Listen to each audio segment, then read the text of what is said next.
Pronto, nossa entrevistada, Patrícia Carol, já está presente na tela. Presente também agora a professora aposentada das redes públicas, né, estadual e municipal de Natal, que é graduada em Ciências Sociais, a Rosália Fernandes. Bom, gente, a Patrícia Carol é Patrícia Carol Rodrigues de Mello, é natural de Mossoró, município da região oeste do nosso estado, é professora de Ciências Biológicas da Rede Pública Municipal de Ensino de Macau, onde reside há mais de 26 anos, e também é da rede estadual. Na atualidade, ela cursa especialização em ensino de ciências e matemática, e também em gestão, supervisão e coordenação escolar, além de dirigir a 6ª Diretoria Regional de Ensino da Secretaria de Estado da Educação, que abrange diversos municípios. Tudo bem, Patrícia? É uma honra recebê-la aqui no Bate-Papo 65. Seja bem-vinda. Obrigada, Christian. Boa noite aí aos companheiros Carlos Albérico, companheiro Valnei, a professora, querida companheira e camarada Rosália, Felipe e a todos os internautas que nos acompanham nesse momento. Boa noite e obrigada pelo convite. Ok. Patrícia, antes de passar a palavra aqui aos nossos comentaristas, né, que no nosso caso, aqui no caso do Bate-Papo 65, também são entrevistadores, eu gostaria de fazer uma primeira pergunta. O isolamento social foi e é ainda, né, inegavelmente, uma estratégia necessária de enfrentamento e de combate ao coronavírus. No entanto, paralelamente, diversos especialistas em educação, inclusive citando uma pesquisa recente realizada ou divulgada, não tão recente assim, no mês de março, pelo Banco Mundial, falam sobre eventuais prejuízos ao processo de aprendizagem decorrentes do longo período de inexistência de atividade presencial nas escolas. Minha pergunta é a seguinte: em sua opinião, considerando a sua experiência, quais foram esses prejuízos, se é que eles existiram, não sei se é sua opinião, e quem foram os principais prejudicados com isso? Essa é uma excelente pergunta, né? E sim, houveram e continuam ocorrendo, né, prejuízos. O distanciamento social, ele tira dos alunos um elemento fundamental da aprendizagem, que é a convivência, a relação, né? Os estudantes, eles aprendem nesse convívio social. E não só estudantes, né? Professores, alunos, comunidade, eles precisam da interação. Então, o distanciamento social nos priva disso. E o que é mais grave, nós não podemos garantir as condições que minimizem essa ausência do convívio, né? E aí nós podemos destacar, por exemplo, a questão das desigualdades sociais, né? No momento da pandemia, eu costumo dizer que foi descortinado uma série de problemas históricos da nossa sociedade, e o Rio Grande do Norte não está fora disso, ao contrário, né? E essas desigualdades sociais, elas se aprofundam. Então, a falta, por exemplo, de acesso à internet, de aparatos tecnológicos que os estudantes não têm, ou no caso do acesso à internet, às vezes não tem como garantir, porque com a pandemia, o desemprego do Brasil, que já era em taxas altíssimas, ele também se aprofunda, e com isso muitos pais não têm a mínima condição de garantir o alimento dos estudantes, quem dirá a internet, né? Então, muitos pais também que trabalham durante o dia usam o celular, o computador em suas funções laborais. Com isso, eles não têm condição de garantir esse aparelho e nem o acompanhamento dos estudantes nas atividades remotas. E aí, gente, isso traz enormes consequências, né? Porque por mais que a rede ela faça um esforço muito grande para, na ausência desses aparatos tecnológicos, chegar ao aluno, né, para entregar uma atividade impressa, isso também é colocar esse aluno, esse professor, esse gestor em risco, né? E isso também é muito difícil, considerando as dimensões do nosso estado, as condições de acesso. Então, realmente é necessário, será necessário, no retorno, né, fazer avaliações de aprendizagem para realmente diagnosticar o quanto isso prejudicou os estudantes, mas eles, sem dúvida, são os piores prejudicados. Mas aí também os professores e os pais, a comunidade em geral, a gestão escolar, eles também ficam fragilizados nesse processo, porque nós estávamos, sim, engajados numa mudança, né, e num caminho progressivo de uma melhoria da educação. E com o distanciamento, isso fica realmente bastante difícil e, na retomada, precisará do nosso apoio, da nossa atenção incondicional, retomar de onde paramos, se é que isso é possível, né? Ok. Obrigado, Patrícia. Nós passamos agora a palavra à professora Rosália. Boa noite. Rosália, a gente começa com você, que foi também diretora do Sindicato dos Trabalhadores em Educação, o SINT, né? Fique à vontade aqui para formular sua pergunta à professora Patrícia. Certo, boa noite aos apresentadores e entrevistadores do Bate-Papo 65. É um prazer estar aqui, eu sou super fã desse canal. Boa noite à professora Patrícia, seja muito bem-vinda. E boa noite aos internautas. Realmente, Patrícia, eu creio ser consenso a compreensão de todos os prejuízos causados, os prejuízos educacionais explicitados por você, né, que nós sabemos a defasagem do ensino e da aprendizagem.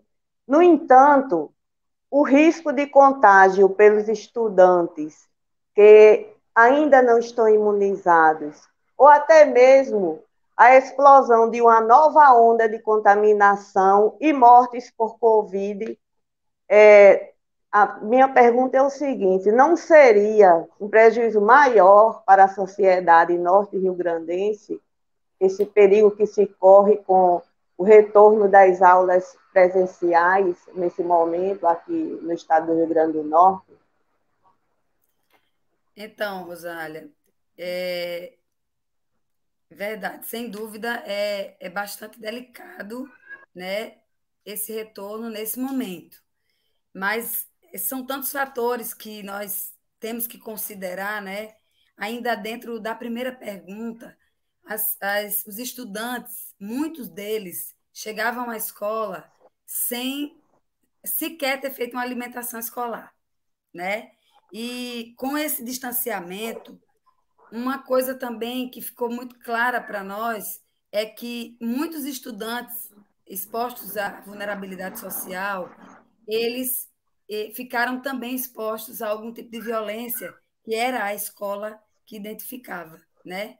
Então, às vezes, pensar no retorno é também pensar em trazer esse estudante de novo algumas condições de sobrevivência e de cuidado, né? Mas no início da pandemia, o que era importante era a vida, a defesa da vida, né? Então, a governadora Fátima Bezerra, o vice-governador Antenor Roberto, o secretário de Educação do Estado, o professor Getúlio Marques, toda a sua equipe, apoiados, evidentemente, os comitês de combate ao Covid do Estado e da própria Secretaria de Educação, eles decretaram a suspensão, né, das aulas presenciais no dia 18 de março de 2020. Isso é uma medida importantíssima na garantia, né, da vida das pessoas, dos professores, dos estudantes, dos servidores em educação. E, juntamente com isso, foram criando as condições para que o ensino remoto acontecesse, através de portarias, orientações, né, formação de professores e, sobretudo, de repasses financeiros para a escola, para os caixas escolares, né? Repasses também de kits de alimentação escolar, né? Entregamos em todas as directs, todas as escolas, 620 escolas no Rio Grande do Norte, que receberam 5 kits de alimentação escolar e ainda alimentação da agricultura familiar, o que foi muito importante, né, nesse momento de distanciamento. Então, os repasses financeiros para as escolas, eles também tiveram um enfoque na preparação das escolas no critério de biossegurança. As escolas já recebiam todos os anos PAGs e PDDs, né? E nesse ano de 2020 receberam recursos extras para garantir, né, essa preparação e aquisição de EPIs de segurança, mudanças de torneiras, né, orientações para preparar a escola para esse retorno. Então, sem dúvida, é assustador, né, para todos nós pensar num retorno ainda sem a imunização total, né, dos professores e dos estudantes, que ainda não tomaram nem a primeira dose. Mas muitos documentos, né, como o documento Potiguar da Educação, que traz as diretrizes para a retomada, esse documento foi entregue à rede estadual no dia 20 de setembro do ano passado, né, e ele traz 3 dimensões da governança, a dimensão normativa pedagógica e a dimensão da biossegurança, e ele detalha, né, o que deve ser feito e as responsabilidades de cada um agente envolvido nesse processo.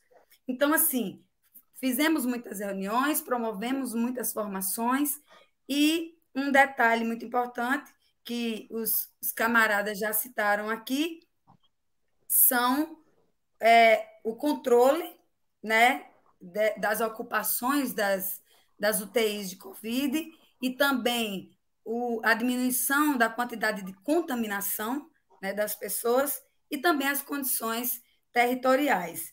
Então, assim, nós que fazemos a educação e que estamos na gestão da educação, compreendemos que estamos, desde o ano passado, nos preparando para esse retorno, né, e as escolas também. Precisamos manter, evidentemente, a observação, né, e aquele cuidado nessa volta às aulas com os sintomas, né, com a medição de temperatura e com as medidas que devem ser tomadas quando algum estudante ou servidor, professor, apresentar algum sintoma da Covid, né? Ok, Patrícia. Volney, a bola agora está com você. Ok, Christian. Boa noite, Carol. Boa noite, Rosália. Você, há pouco tempo, Carol, você falou em prejuízos ocorridos no processo de aprendizagem, nesse período da pandemia, né? Dada a necessidade, a indispensável necessidade do isolamento social para enfrentar essa pandemia, não tem como evitar isso, eu gostaria que você destacasse alguns prejuízos ocorridos nesse processo de aprendizagem por causa desse período de pandemia, né? Pelo menos os principais, e que você destacasse também os fatores que influenciaram, digamos assim, para o aumento, para a ocorrência desses prejuízos no processo de aprendizagem. Destacar os principais fatores que influenciaram para a ocorrência desses, digamos, prejuízos, entre aspas, no processo de alfabetização, de ensino. Olha, o processo de alfabetização, o processo de ensino-aprendizagem, que a gente também gosta muito de usar, ele requer uma constante avaliação. E se nós não temos um contato direto com o estudante, fica muito difícil de avaliar essa aprendizagem. E tem um outro fator, né? Com distanciamento, precisamos elencar as aprendizagens significativas, aquilo que realmente o estudante não pode sair da escola sem saber, né? E dentro desses aspectos, nós pensarmos metodologias, estratégias que são capazes de serem desenvolvidas nessa ferramenta remota, né? Ou até nas modalidades, não modalidades não, nas possibilidades de entrega de material impresso. Mas fica muito difícil avaliar a aprendizagem desse estudante. Então, nós só teremos a noção, né, da gravidade, ou até mesmo do quanto esse estudante conseguiu aprender, para assim podermos fazer a retomada com o retorno. Mas algo que assim vem nos preocupando é que na atividade normal, né, especialmente no ensino médio, se o aluno enfrenta alguma dificuldade de aprendizagem, algumas coisas acontecem, ocorrem na escola, né, como evasão, como reprovação, né, aquela desistência, o desestímulo do estudante. Então, no período remoto, isso acabou se agravando, né? A rede estadual, ela saiu na frente, né, com essas iniciativas e conseguiu, assim, manter aquele estudante, mas tem sido um desafio muito grande, né? E a rede estadual lança aí, junto com a Unicef, o que a gente chama de busca ativa dos estudantes, que está sendo desenvolvida com o apoio da gestão da escola, dos professores incansáveis na busca por esses estudantes, mas é necessário, sabe, que nós compreendamos que o retorno gradual, né, e assim, buscando respeitar as questões de acesso, portanto, híbrido, né, e facultativo para aqueles estudantes que não podem voltar, ou por terem alguma comorbidade, ou por não terem a aprovação dos pais. Nós sabemos que tem pais que têm medo de enviar os seus filhos, né, para o ambiente escolar, seja respeitado. E aí a secretaria também tomou algumas iniciativas que buscam minimizar, né, que foi, inicialmente, a testagem dos profissionais da educação. Isso está no plano de retomada das atividades presenciais, né? Fez também, com a ajuda dos municípios, a testagem de diversos setores, né, da sociedade, e aí muitos estudantes estão incluídos nessa testagem, e eu penso que isso deve, agora com o retorno, se ampliar, né? Existe aí uma parceria entre estados e municípios para um atendimento prioritário para os casos, né, ligados a estudantes e servidores da educação, e uma iniciativa importante, né, para esse retorno foi a vacinação prioritária, né, como um grupo prioritário dos profissionais da educação, que estão todos vacinados com a primeira dose, e aí, em virtude do lote que foi destinado para essa vacinação, estarão sendo imunizados aí no mês de setembro. Então, assim, nós temos esperança, né, que esse retorno gradual possa nos dar a noção do quanto esses alunos perderam, né, e que as escolas, com sua expertise, com a sua sensibilidade, com a sua amorosidade, possam aí retomar essas atividades para minimizar esses prejuízos. Ok, Patrícia. Patrícia, é o seguinte, antes da nossa última pergunta, cabe aqui um esclarecimento. Uma das razões do nosso programa se chamar Bate-Papo 65 é porque ele tem 65 minutos de duração, né? Portanto, a gente já está caminhando, assim, vamos dizer, para a reta final, né?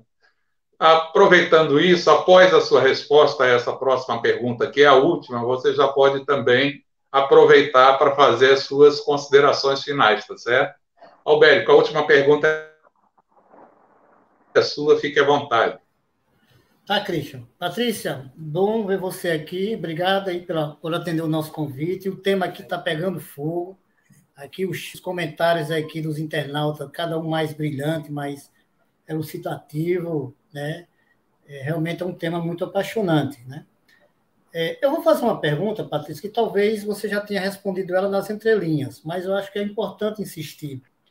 O governo, eu vou falar governos, que tanto os governos municipais como o governo estadual, né, no caso, que eu estamos falando aqui no Rio Grande do Norte, eles são responsáveis por essas voltas às aulas, né?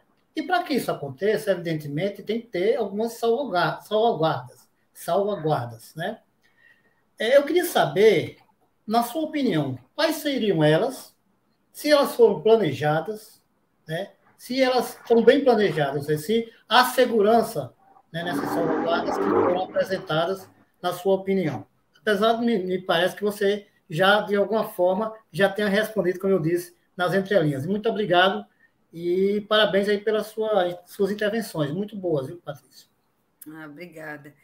Então, desde o início, né, desse distanciamento social e suspensão das aulas presenciais, que a Secretaria de Educação, né, por ordem da governadora, mas por iniciativa também, porque nós temos uma excelente equipe de secretários, né, eles se debruçaram, né, para estudar normativas, portarias e para preparar a formação para os profissionais da educação. Sabemos que nada disso foi fácil, e aí nós queremos parabenizar a todos os professores, a todos os gestores e equipes nas escolas, pela dedicação, pela entrega, né, a todo essa avalanche, né, de novos desafios que veio junto com a pandemia. Mas se eu desse um nome aos professores, aos profissionais da educação, eu daria resiliência, né? Eles são resilientes e na resiliência cabe aí uma série de outros adjetivos para essa classe tão especial. Então, a secretaria ela preparou 2 documentos que para mim são fantásticos e são protagonistas, porque nesse momento em que o mundo passa por essa pandemia e o nosso país é um dos epicentros do mundo, né, em falta de planejamento ao combate, nós precisávamos de um órgão como o Ministério da Educação orientando os estados e municípios. E nós temos uma ausência total de orientação. E no nosso estado não faltou, né, garra, força de vontade e compromisso com a educação pública na preparação dos documentos para orientar. Então, nós tivemos o documento Potiguar de educação e o plano de retomada, né, para a educação. E, além disso, a secretaria ela se comprometeu e cumpriu, né, com os repasses financeiros e com essas estratégias de parcerias, né, no que diz respeito ao PETERN, que é o transporte escolar, no que diz respeito a essa vacinação, que no dia que foi aberto, então todos os profissionais da educação tiveram aí a sua oportunidade de se imunizar, né? E, gente, no momento em que a gente precisa tanto, né, de apoio, nós temos aí o Ministério da Educação e esse desgoverno de Bolsonaro tirando direitos constituídos, né, como o direito à internet conectada. Né?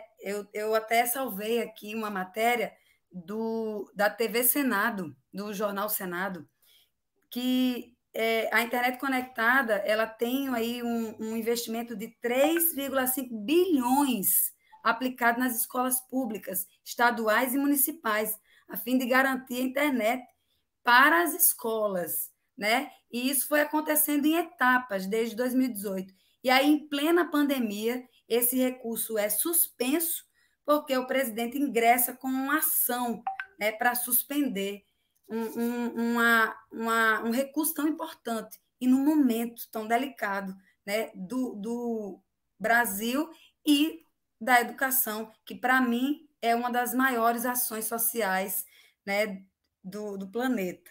Então, assim, acreditamos que o nosso Estado ele foi protagonista, ele está sendo protagonista, há um apelo social, né, da sociedade civil, há aí alguns exemplos de municípios que já voltaram, né, seguindo essas orientações que a rede estadual proporcionou e preparou, e algumas escolas particulares também voltando, e assim, mostrando que é possível, mas é possível observando todos os critérios, todas as orientações e com todo o cuidado, porque a pandemia não passou, né? E nós temos, sim, um compromisso com a vida dos estudantes, vida dos profissionais da educação e vida do povo potiguar. Mas, só para encerrar minhas palavras, que eu não sei se eu vou ter, né, ainda o final, a gente encerra com esperança, né? Com esperança do Freiriano da Educação, do centenário de Paulo Freire. Nós temos que esperançar dias melhores e a garantia do direito dos estudantes à educação.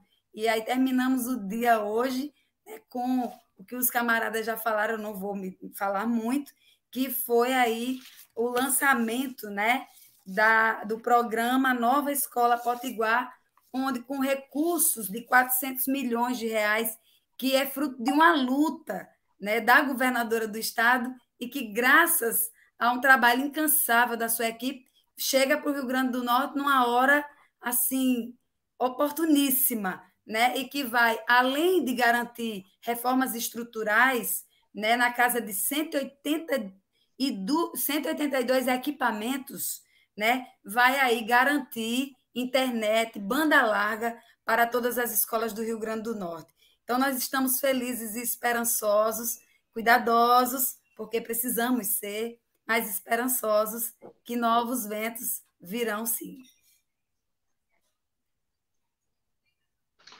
Professora Patrícia Carol, muito obrigado.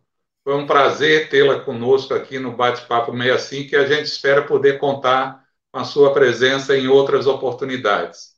Meu agradecimento aqui também ao Carlos Albérico, ao Vonei Diniz, a professora Rosália Fernandes. São 19h10 e nós chegamos ao final da 14ª edição do Bate-Papo 65, que homenageia o saudoso camarada Geraldo Assunção. Eu quero aqui agradecer a audiência de todos e todas. Se você gostou do nosso programa, dá uma curtida aqui embaixo, se inscreva também no nosso canal. Isso vai ajudar a gente a levar informação e opinião a um número maior de pessoas. O Bate-Papo 65 vai ao ar toda quarta-feira, das 18 às 19h05, 19h10, um bate-papo com aproximadamente 65 minutos de duração. A gente conta com a sua audiência, um abraço e se cuidem. Vida longa ao Bate-Papo 65.